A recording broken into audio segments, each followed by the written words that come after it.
What do you say, guys? Welcome to Elephant in the Room. We're going to talk Alabama and Auburn Iron Bowl week. And we're on Disrupt the Media, part of Roll Tide Pods, and we appreciate all you guys. The comments have been fantastic. And we wish that you guys could be in the same room with us, having a beer and talking Bama, because I've seen a lot of comments that you'd like to be there, fly on the wall or whatever. So we can't thank you enough for hanging out with us. If you're new to the show, make sure that you like and subscribe. And, we'll talk Alabama football this week. Also, guys, don't forget that our show is presented by mybookie.ag. Right now, 50% price match up to $1,000 with the discount code next round. And so we talk about our picks each week, and that's your opportunity to go on there and make your picks count. So check out mybookie.ag. He's Jake Coker. I'm Mick Gillispie. Jake, you're obviously not in the room today. I wasn't last week, and then this week you're out in the woods somewhere. Where are you at, and what you up to? Man, I'm up at the camp, just trying to wear the deer out. Got a big one I'm trying to get at some point this week, but need the weather to cooperate a little bit. A little too hot, a little too cloudy, a little too rainy. It was surprisingly hot today. I was shocked by it. Oh yeah. I've been with this heat and this weather. I've been on the doe management program, and I've exhausted the capacity of the legal limits for the last few days. That's for sure. What is it? What is it? Still 2 a day? 2 does a day? Is that what it is? They don't do doe tags anymore, though, right? It's not. I mean, the rules changed so much. I used to hunt I told you this. I used to hunt 3 times a week when I was at Alabama. I had a place down in Foster's I would go to and hunt. And the only thing that the owner of the property told me was just to split the deer meat with him. So I thought that was a fair trade.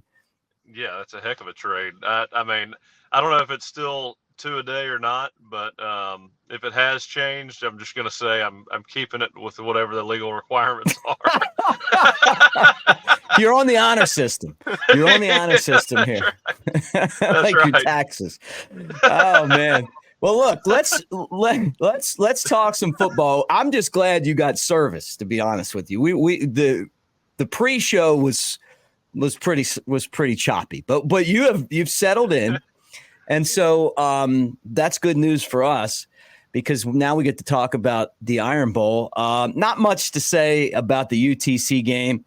I thought the score would be 70-0, and it was 66-10. So, I was off a little bit, but not much. I love the fact, though, that Alabama came in there and didn't take it lightly. I mean, this team, man, I just feel like these guys are locked in, man. Like, we're going to come in and beat your ass, so you better be ready to play your best game. A sign of maturity and a sign that these guys, I think, really, really enjoy playing for this team this year. I mean, I think when teams don't really gel well or really enjoy showing up to work every day, it kind of causes a lack of focus in the building and on the field during practice. I think when you come to work, enjoying every day, enjoying the people you're with, it's easier to lock in and be all about Coach Saban's process. And this team just, like you said, they've just hit another level. It's a different team, and they look like they've been playing together for years, and they just love playing. I think we lose Chris Braswell for the first half of the Auburn game. Is that right? No. Because he got kicked out of the first half, he's good. Okay. I couldn't remember if it was second half or not. No, that's what great. A weird rule, though. You know what I thought, Jake? I looked at that and I'm like, this is the difficulty of playing these games. You were talking about guys not being in the right spot, and I talked about that all week on the different shows that I did, because you made a great point. But we never thought about the fact that they're so slow that the speed of the game affects those things. I felt like Braswell was just basically used to playing against Heisman Trophy contending quarterbacks, the Jackson Darts and the Jaden Daniels, and you got to act quick, you know. And then all of a sudden, these guys, especially early, looked like they were just running in quicksand. Yeah, I mean, it was if there was ever a game you've watched where there was a clear and present just total difference in talent, speed, athleticism. I mean, that was on display Saturday, you know, and I mean, again, those guys from Chattanooga, I respect the hell out of anybody who straps it up and plays D1 football. I know it took a lot of effort to get there, but you know, it's obviously it's a different league, and I'm glad we came out and dominated. But again, I'm glad we got out of there and we're healthy and we look like we're primed and ready to go for Auburn. Another 10-win season.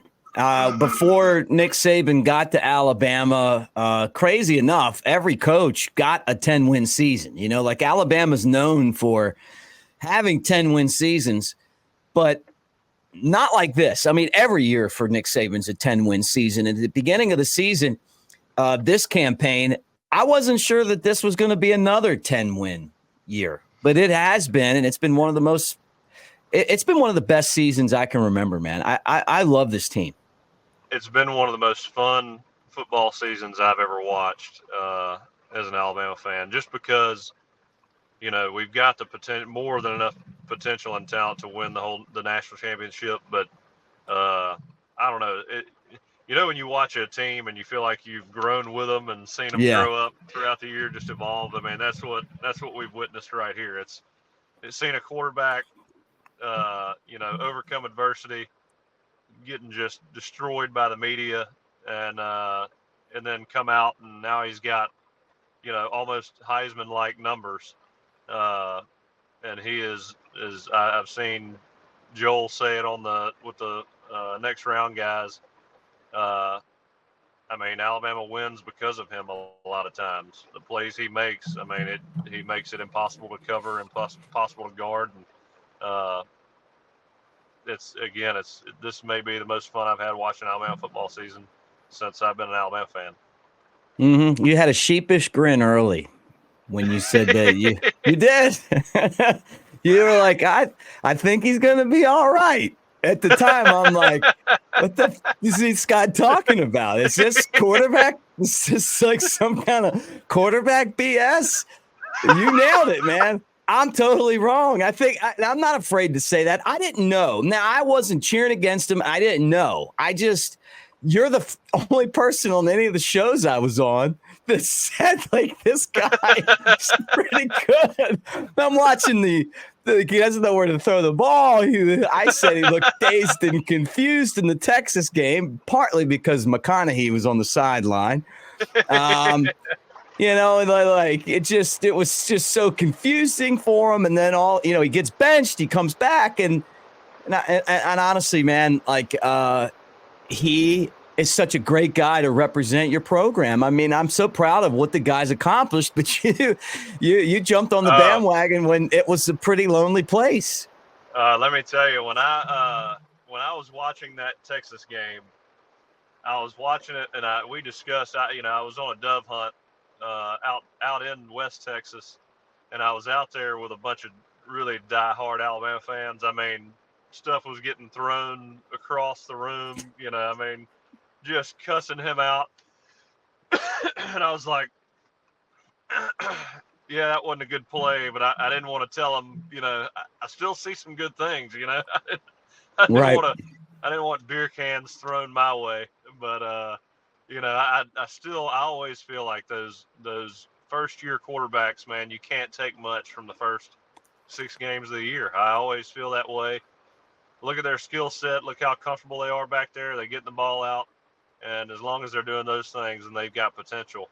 Now, after a year, you know, last 9, 10 games, once you get to that stretch, you know, you're pretty much a veteran at that point. So, you know, that's when you really need to see the gains made. And he's done it before then. Yeah, and I learned a lesson when I worked with Mike Johnson. I know I talk about Mike all the time, but I have so much respect for him. I mean, not that he's a 2-time All-American, but just as his broadcast partner on a bunch of shows, like, you figure out real fast that what you see isn't what you guys see, and that's not saying I don't know football. I mean, I know it, but I don't know it like you guys know it, and there's just a different, you guys have been there, you've done it, you've been through the process, and it's like the things that we see sometimes as fans or, as people, like as commentators, reporters, it's like, we get it. But at the same time, like the stuff that you guys see is being in the huddle and being in the locker room and being there when you were in that exact spot at Florida State. And you're, and going through that experience. And that's why I never said anything bad about him, because you said that. I was like, well, I mean, I wondered. I figured I'd just ride your coattails. Paid off for both of us. Well, that's it's so funny. I mean, like if I watch an offensive lineman or a defensive lineman, and he looks bad in the first couple games, I mean, I might say, well, man, that guy sucks. He needs to get out of there. I mean, I haven't had that experience to have that perspective to understand, what he's learning, what he needs to do to get better to a certain point. And but as a quarterback and going through pretty much the exact same situation that he's gone through, I mean, you kind of understand, where the room is for growth, what kind of mistakes make sense. Now there are some that you just can't get away with. You can't make. But the mistakes he was making in the beginning of the year were mistakes that I think a lot of guys make. It's just an experience issue more than a talent or mental issue. Alabama heads down to Auburn in this game that we call the Iron Bowl in this state. And I actually, right before the Ole Miss game, and I didn't tell you this, I don't think, but I was walking in with Christian Miller, the sideline reporter. Yeah. For Alabama. No, Christian's dad. Yeah, we played at the same time, and I was having the same conversation with him. I was like, I don't think Jalen is. I don't think he's anywhere near as bad as what people are saying. I was like, I mean, he made some good throws and this and that, mistakes. We've already been over that. But he was like, and I was like, he just hadn't had time. And he goes, man, that's what I've been saying. He was like, God, I go back and think about, I wanted to play as a freshman. And then I sit back and think about, my reps my first year. And I was like, God dang, man, I sucked. I freaking sucked. Yeah. And I was like, okay, I get it. Yeah, we're all kind of in the same boat here. I mean, he's got his same perspective on the D-line that I kind of have on my offensive, on my quarterbacks. But, it just takes time. Yeah. You need a cold beer. I do need a cold beer. That's all that pollen out in the woods that got you choked up.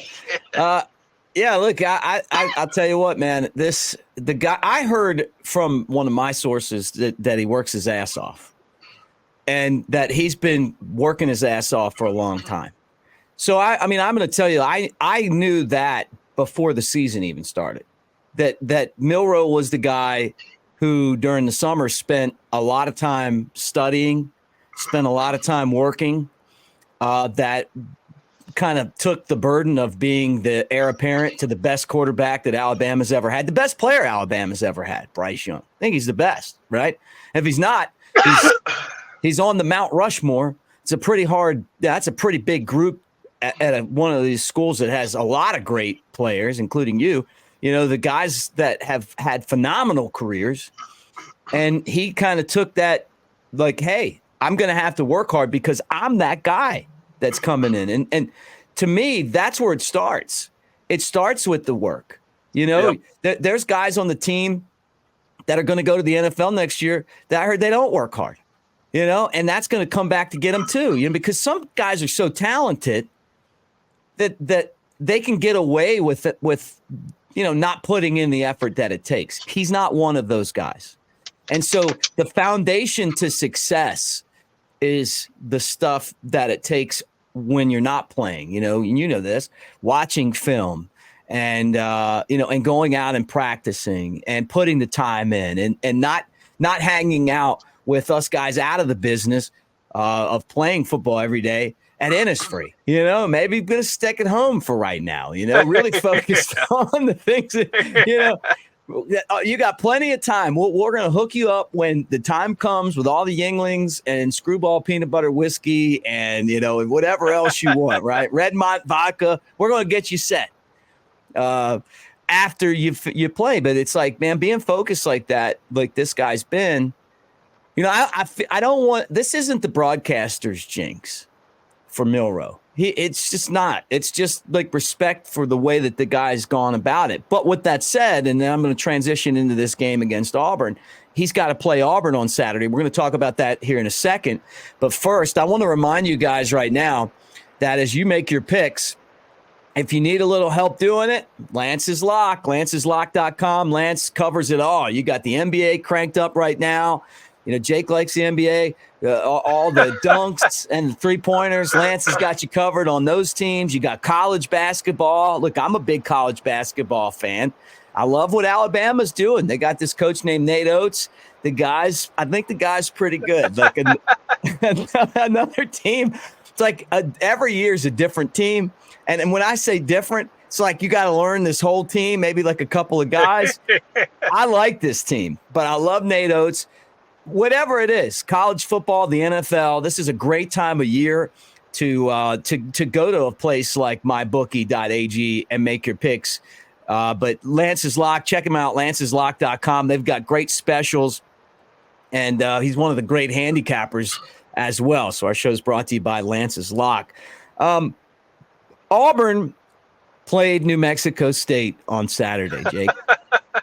And New Mexico State, in their entire school history, going back to, leather helmets, had never beaten an SEC team. Now, I don't know if it goes back that far. Who knows? But what I do know is that New Mexico State whooped the shit out of Auburn on Saturday. 31-10, ran all over them.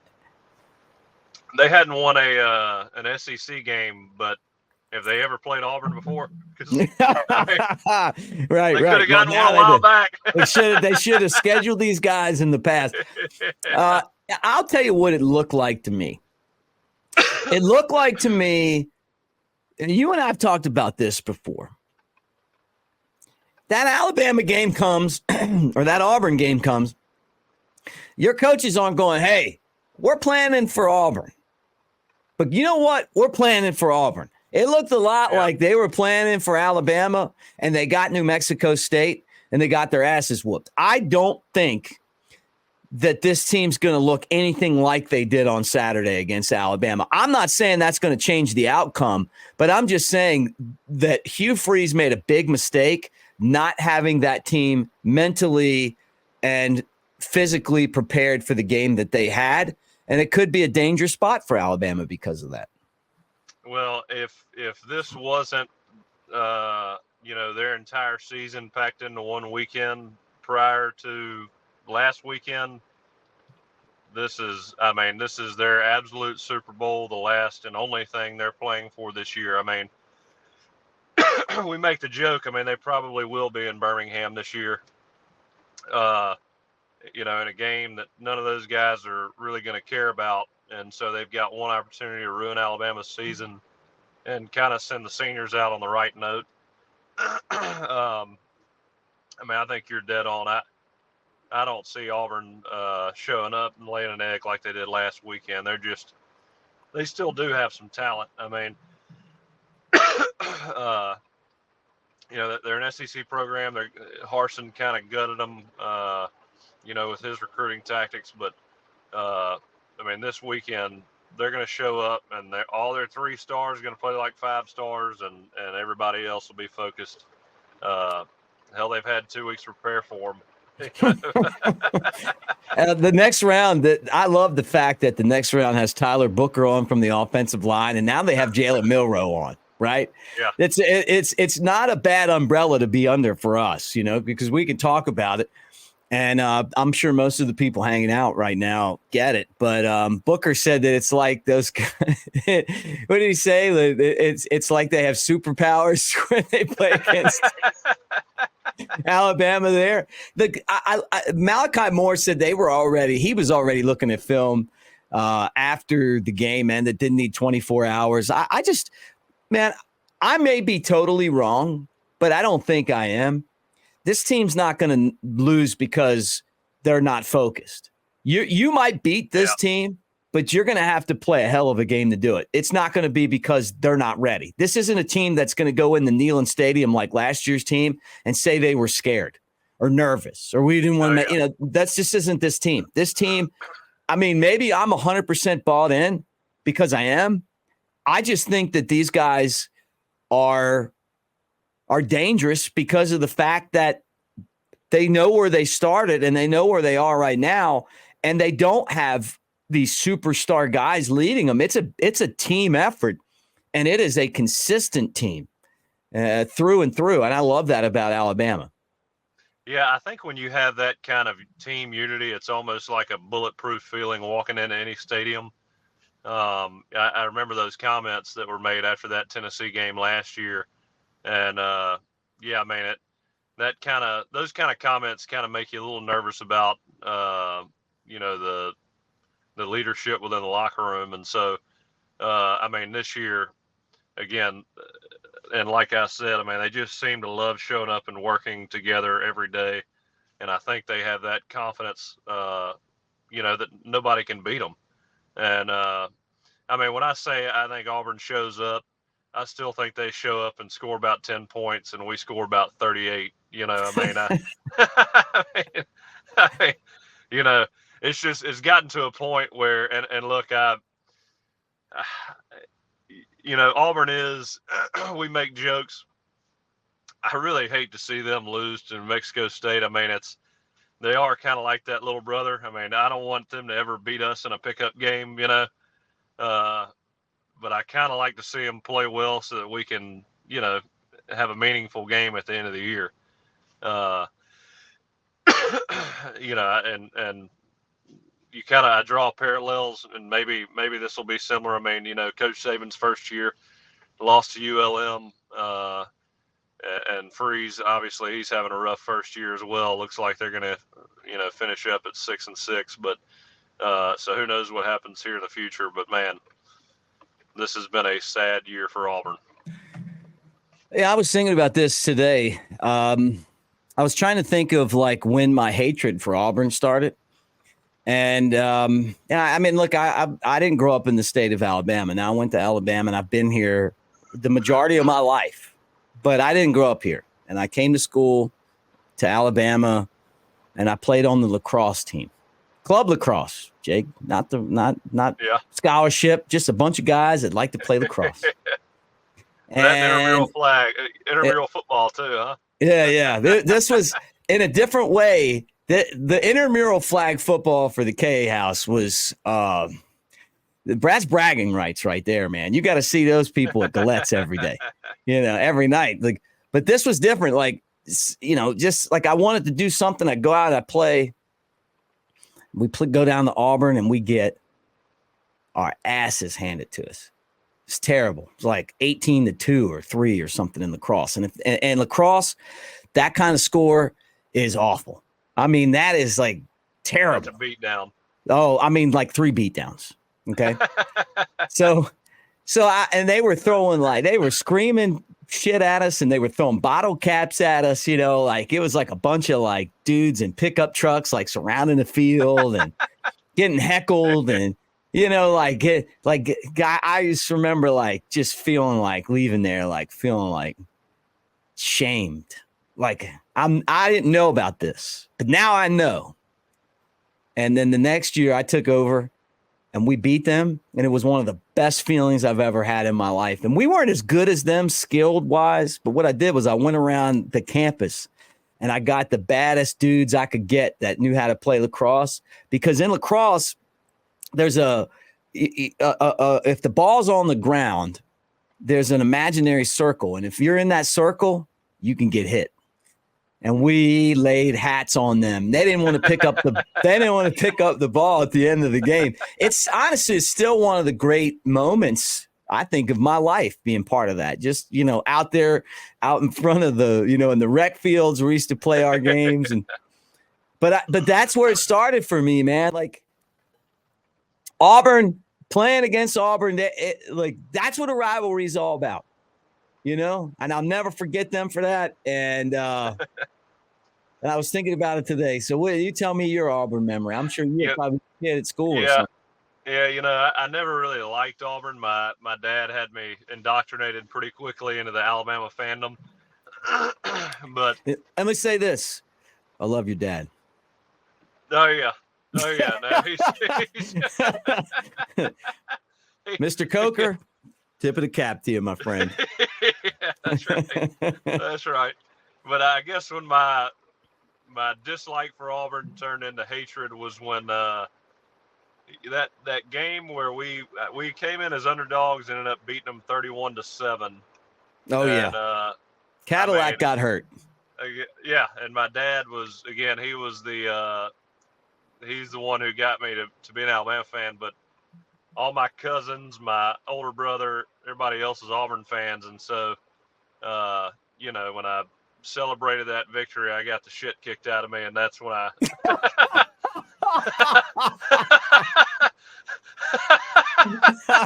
I'm the youngest cousin, I got a younger brother and younger sister, but, all my cousins are older than me. I got my older brother, and I think I was like 7 or 8 at the time. And man, I just got heartbreaking. It was a great. Oh yeah, it was a time. It was an era in which Alabama didn't win a whole lot against Auburn. Nah, we sucked. Oh yeah, and so when I finally got to celebrate, man, the celebration was short-lived. Yeah, shamefully, as shameful as it is, I was in school back then. Yeah. Just really, at Alabama. No, you guys watching, you don't think that because you look at me and you're like, oh, no way. And you're right. And you're right.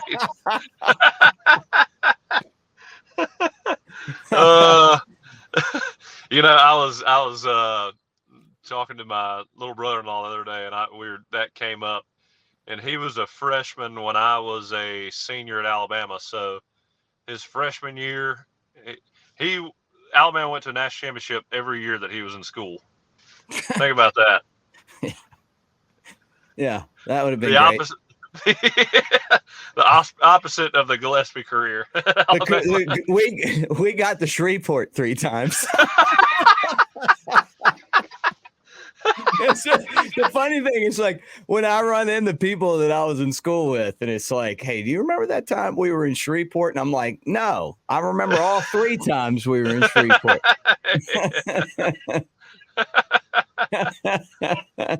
What a shitty time to be at Alabama, too, for football.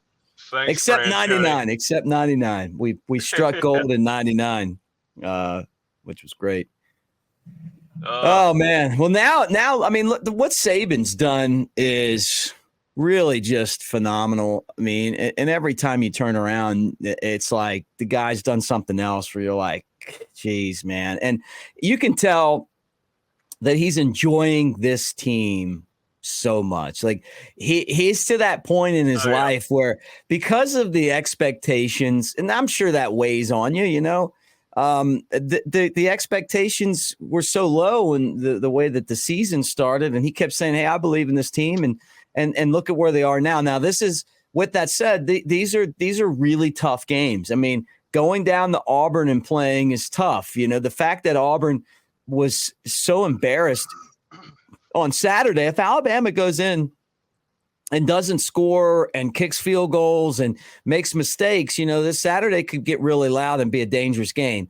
And then next week you play a team that hasn't lost in 2 years. So these are really tough games, but I just feel like this team, if they just do the things that they've been doing, just continue to do the things that they've been doing, I think they're going to be all right, man. I really do. Yeah, I mean, again, I think Auburn shows up. It's going to be loud, but this Alabama team's just different, and this Auburn team is different in a bad way. I mean, Yeah. I don't. It's somewhat of a similar situation as when we played them my senior year. We played pretty badly. We were in the red zone a bunch, a lot of field goals. We still ended up beating them by, I think, about 15, somewhere around, I think it's 15 points. Should have beat them worse, but that's the problem going in that stadium. But again, just the difference in talent on these two teams is so much. I mean, Auburn had a pretty good defense my senior year, but they couldn't score, and man, this year they just don't have enough depth, and we're just on offense we're just with Jalen we're just unbelievable, at this point in the year, and our defense, as we've seen throughout the years, has gotten so good and really been our anchor. So Yep. I'm guessing 38-10, something like that. Yeah, me too. I think they're going to go in there and it's going to look a lot like Tennessee and Georgia. I just think Alabama's going to wear them out, and I think Auburn will play a good half and maybe a half and a little bit, but this team's just got too many weapons.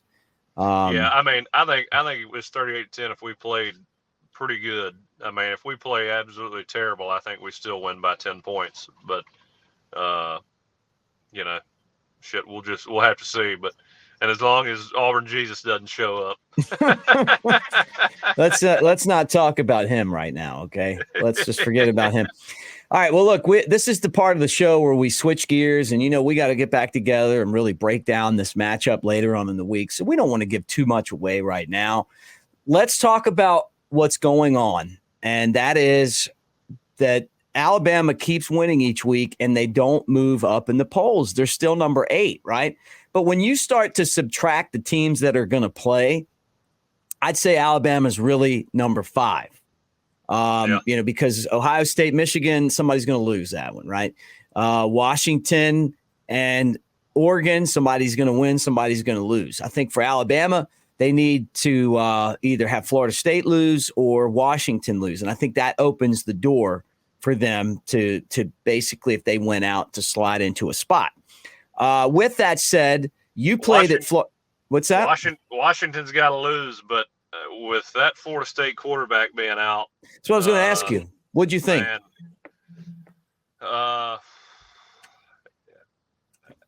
Man, awful injury, obviously, but I don't know how you keep them in the top 4 without, the best, probably arguably the best player on the field. And other stuff, even if they went out, but that is not the same team without Jordan Travis out there.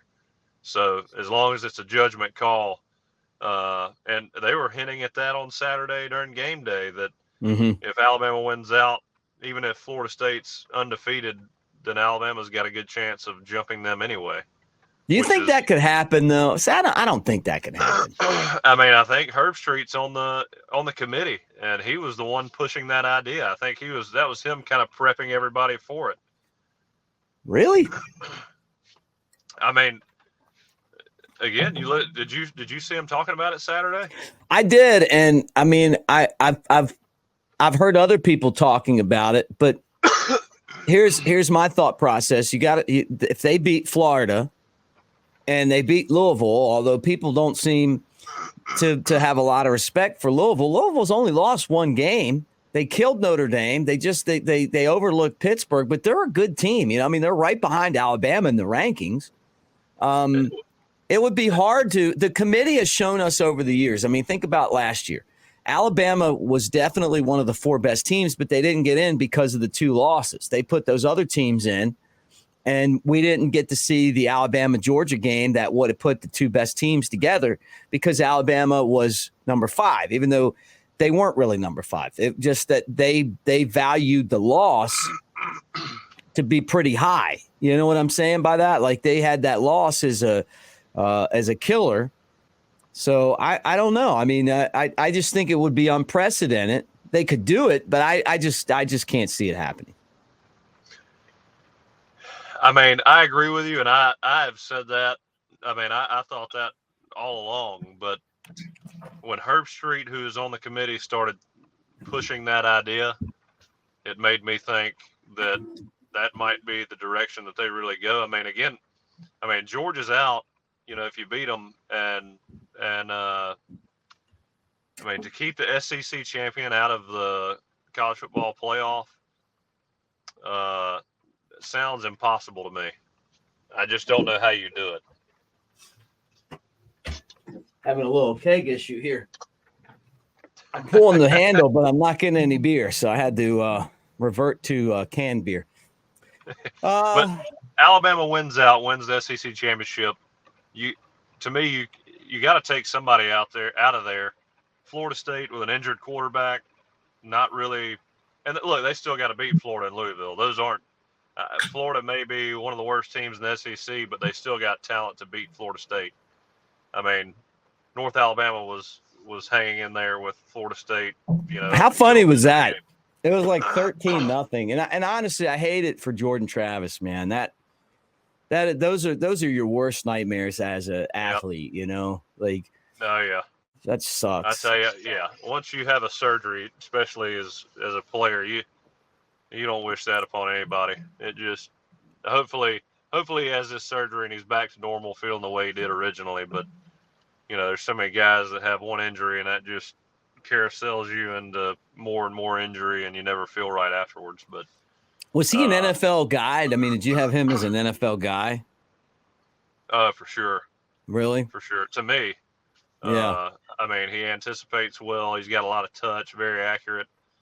And to me, those are the main characteristics of each NFL guy. I mean, you got your physical specimens, but those guys, doesn't really matter if you have all that unless you have what Jordan Travis has, talent wise. So yeah, I think he's the kind of guy that, I mean, I don't know.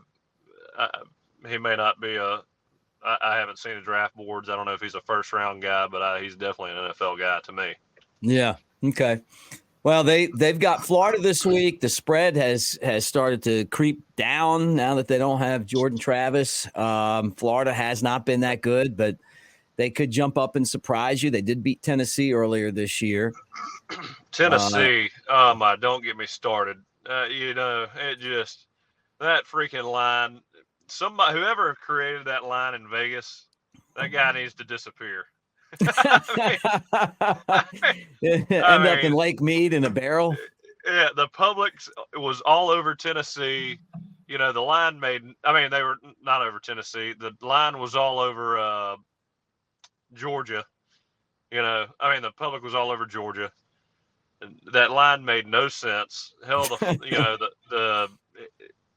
all the lines for every Georgia game has been 14 over the last few weeks. They've covered them all. And you've got Tennessee at 10, and they just get absolutely humiliated. I took Tennessee, and it was very upsetting. Yeah. You and me both. You and me both. After my 5-0 week, I went 1-3, and that was one of the games. And I even said it like when I was picking. I said, I'm doing this. It's stupid, but it's just kind of like I take a home dog. And then when I saw Tennessee trying to move the football, I'm like, man, these guys suck. They're not. Yep. They can't move the ball. Come back and join me at the kids' table. Yeah, I'm back here. All right, well, let's get into these games then. Let's just get into these games right now. You got Oregon and Oregon State.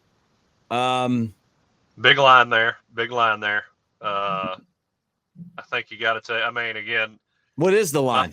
My formula's crashed over the last few weeks. As soon as I started bragging about my record, you warned us of that when you came on. You said that there was a chance that this may be the end of your run because you were bragging a little bit. But I thought you might as well do it. Yeah, well, when you get to this point in the season, now there's so many teams that have, beat a good team this week, lost to a bad team the next week, won again. It's so all over the place. You don't really know. I kind of lose my feel for how good teams are relative to who they're playing when you get Right. to this point in the year. I mean, like Tennessee, they come out, and I think when they played Alabama, everybody thought, okay, Tennessee, they've got some potential here, and then they just get blasted they beat Kentucky, but then they get blasted the rest of the year. Missouri, Georgia. They shot their shot. You know what I mean? And now they're done. Oh yeah. I mean, maybe I'm trying to think. It's funny. There used to be a joke a couple of years ago, back when just during the Saban era, teams would look really good. They'd play Alabama, and then they just tank the rest of the year. Yeah. And everybody was like, well, yeah, Saban ends morale. He ends good teams. He just ruins seasons. You kind of play somebody, you realize that you're not as good as you thought, and then you kind of lose all your confidence. And maybe that's what happened. They jumped out ahead of Alabama, and then Alabama just shows them how easy it is to come back, and they just kind of lose all confidence and realize they're not in the same ball game, not the same ballpark. Yeah. Well, this week you got Oregon State at Oregon. Oh, that's a Friday game. Huh. Oh, good. 7:30 on Friday, and the spread is 13.5. 13.5. What do you think about that? Just because Bo Nix. Just because it doesn't make a whole lot of sense to me, I think you got to take Oregon. Yeah. I'm going to tell you this. Oregon minus 6.5. Yeah. Oregon's it's 13.5 right now. But of all the next round does a great job of the NIL. Like, they bring guys on.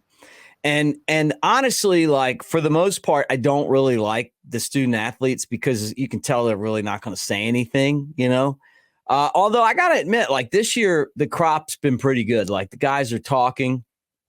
I think I lost your sound. So if you can hear me, you got to maybe like log out off and then log back in.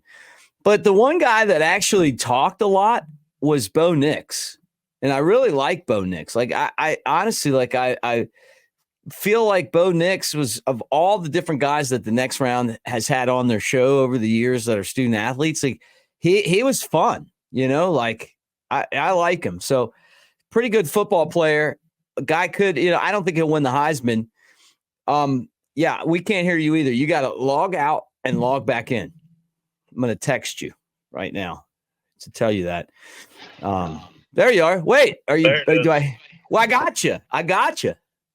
I was just saying that Bo Nix, like, I became a fan of Bo Nix because of his NIL deal in the next round. I love listening to him. Like, the guy talks a gang of shit. I appreciate that. Like, he's entertaining. So now that he's at Oregon, I can pull for him. And although it doesn't help Alabama, I just think that the guy's locked in. Well, how awesome, how nice is it that, you go to Auburn, you're a legacy guy. You kind of expect for the fan base to be behind you, support you. And all they did was shit on him for years. You leave, Auburn has turned into a dumpster fire, and you're, the front runner for the Heisman now. Yeah. And they're all wishing you were back. So I can't blame him. I'd probably talk a lot of shit too. Not too shabby, but this was back when he was at Auburn, when he was doing the next round show. All right, this is another big game, Jake. I don't know if you've ever heard of this game before, but it's a pretty big one in college football. Ohio State 11-0 against Michigan 11-0. What do they call that? Is there a name for that one? The game what do they call that? It's 11 a.m. on Saturday, and it's at Michigan's at home, and they're a 3-point underdog. They've won this the last 2 years.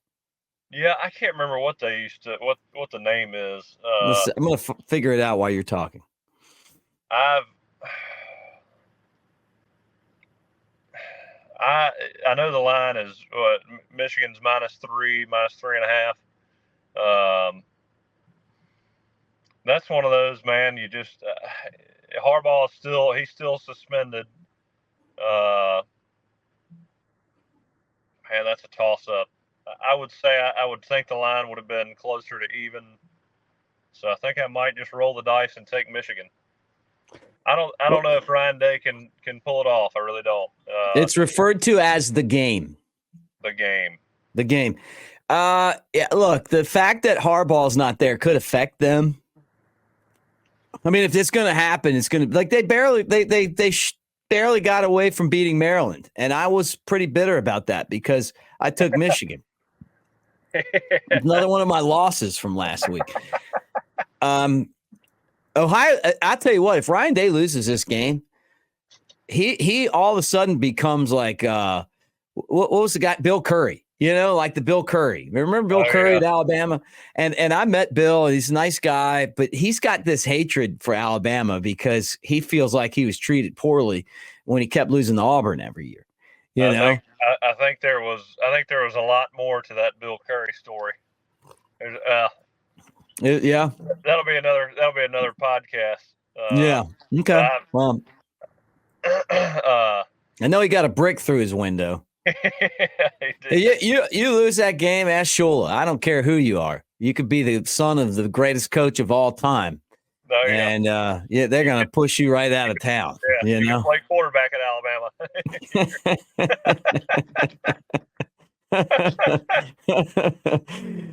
This one's become really interesting now because of the injury to Jordan Travis.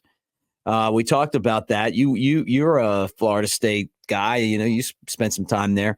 They're 11-0. They're number 4 in the country. That spread was cut in half. It would have been like 13. Now it's 6.5 at Florida on Saturday night, 6:00. Could the Gators possibly ruin this Florida State season? Could it happen? I think I'm going to take Florida just because I want.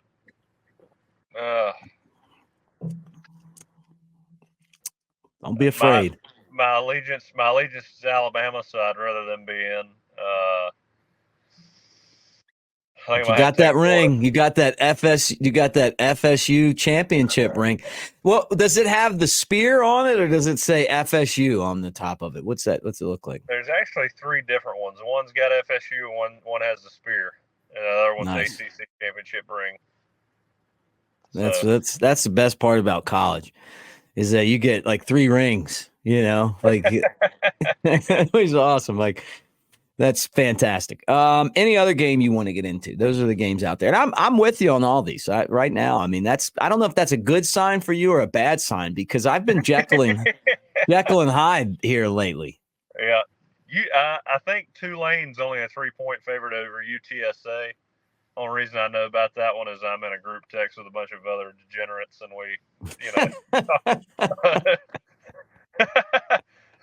talk about no one listening to this podcast today was wondering, like, wonder what what he thinks about Tulane, and that's what they love the podcast, though, because they know you're going to come at them with something that they weren't expecting. Yeah, that's why I was following up that statement with with that reasoning. Trying to put all the degeneracy on my buddies. Man, this is going to be such an interest. If everyone wins again, I mean, we're going to go into like championship week with Alabama ranked 8th with one loss. Like this is all ridiculous. If Alabama wins, obviously they got to take care of Auburn to get there. But if all those teams win, I mean, where are the upsets? I mean, I think Florida State's going to fall in the next 2 weeks. Again, I love Florida State. I just without Jordan Travis, I just don't see it happening. And then I think Washington having to play Oregon twice. I just think it's hard to beat a team twice, and I don't think Washington's going to be able to do it. Right. They continue to survive. And Michael Penix, I mean, that guy makes some unbelievable throws. I think he's probably I think he probably should win the Heisman. I think it's going to be decided championship week when Bo Nix and Penix play each other. But I think the way they survive games, just hang in there. I think Oregon's going to end up points in 2 weeks. Right. And then Florida State loses. So again, I think Alabama just got to beat Auburn and Georgia, and we're there. Well, if they beat Auburn, think about what it's going to be like getting ready for next week.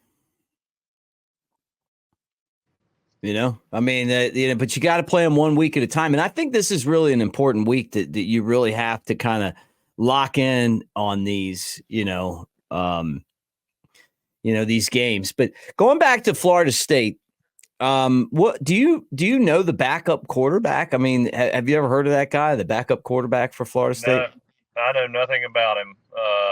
I wasn't even sure who was coming in the game after Jordan Travis got hurt. I mean, that's yeah. He's been there for a couple of years. Everybody knows Jordan Travis, but I wasn't even sure who the backup would be when he got hurt. I'm Googling it right now. My wife used to like this show called American Idol. The backup quarterback is Tate Rodemaker, right? And my wife used to watch this American Idol show. You remember Ruben Stutter and what was the other guy? He's the white haired guy. He's like he plays all the time, like around Taylor Hicks. Yeah. But the first year, there was a guy named Brian Dunkelman that was like opposite of Ryan Seacrest. Like there were two hosts, right? And I mean, like Tate Rodemaker kind of reminds me of that right now. Like I feel sorry for him. Maybe he's going to come in and prove people like me wrong. But I was riding around last night and with my daughter and father-in-law, and we were just shining our lights, just seeing what we saw, and we had a deer just stand in the middle of the road, just look at us like that with the headlights in her eyes. And that's what that quarterback reminds me of.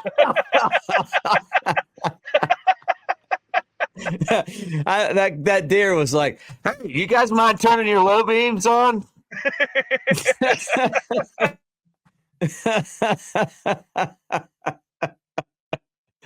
Oh my gosh, man. Well, I think that does it for us. Obviously, Jake's frozen, and I think that's enough for the show today. We'll be back with you guys later this week to give you all of our thoughts on Alabama and Auburn. I love that shot of him, though. This is Elephant in the Room, part of Roll Tide Pods on Disrupt the Media. Again, we're brought to you by Lance's Lock, lanceslock.com, and also by MyBookie, mybookie.ag. Right now, you can go there and they'll double your deposit up to $1,000. So take advantage of that as you make your picks, and we will talk to you guys later on in the week. Roll Tide, everybody.